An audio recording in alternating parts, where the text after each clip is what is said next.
Pupu please. Tak say tak. Lung chết. Thank you, Tita. Jang. Heavenly Father, we thank thee for the morning. This are the chicken. Kurang to the new and to have wisdom in your life. We pray in Jesus' name. Amen. Good girl. Mr. Tatu pay. Abunta. Go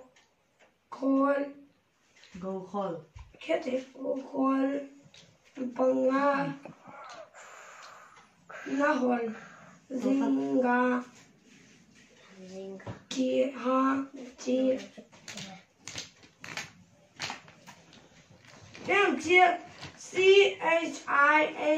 CHIHLA. China tu Luna Gailing Singa Ngalung Tinga Til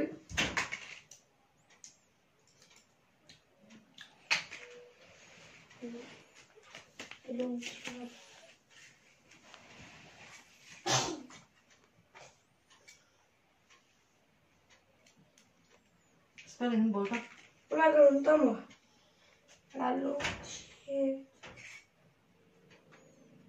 bertu apa deh Cina tulunga nana gai zinga nalung kimatil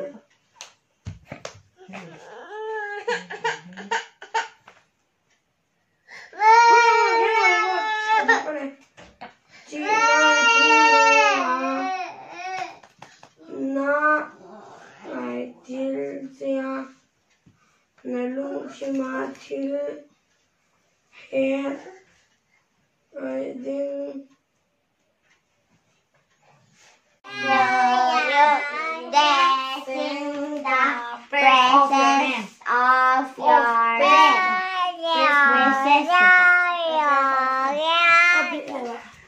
Princess a year. Some number kita.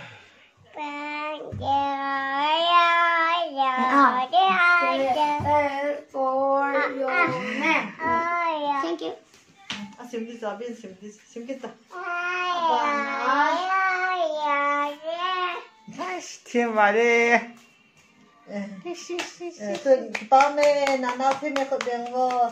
Itai la sai ra để mẹ mèo sa. Come and see how what God has done. It's awesome. It's awesome.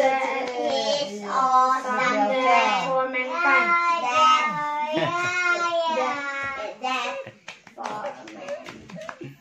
Guys, what? Kita.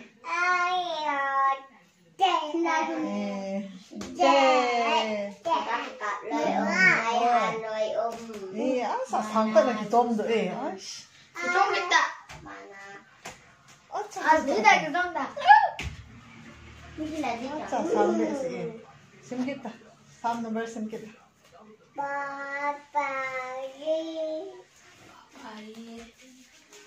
Kita.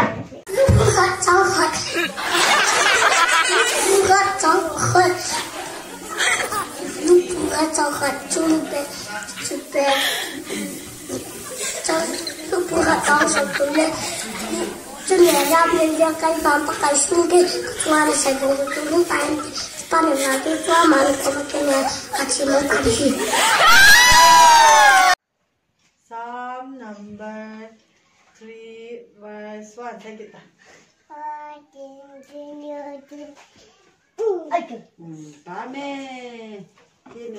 आप क्रिश्चियन को क्यों तबाह करना चाहते? मैं तो बच्चा हूँ, मैं तो क्रिश्चियन हूँ। क्या आप क्रिश्चियन के बच्चे को भी तबाह करना चाहते हैं? इस पर तो जब इलेक्शन होगा तो राहुल जीतेगा और आप भी हार सकते, इसलिए आपको क्रिश्चियन तबाह कर देना चाहिए।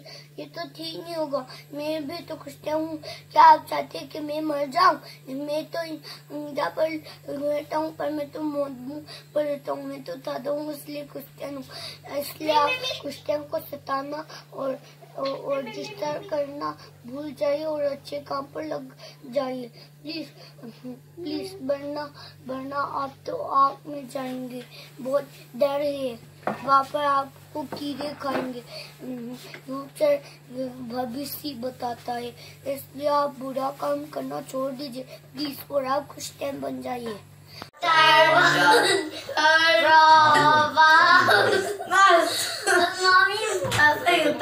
Kita Bible simpanahe ngai ta ni mo ngai ta pro Bible simpanahe na chapter 1 verse 33 Jesus quay dòng lệ ca sĩ ngài dâu sẽ chú lung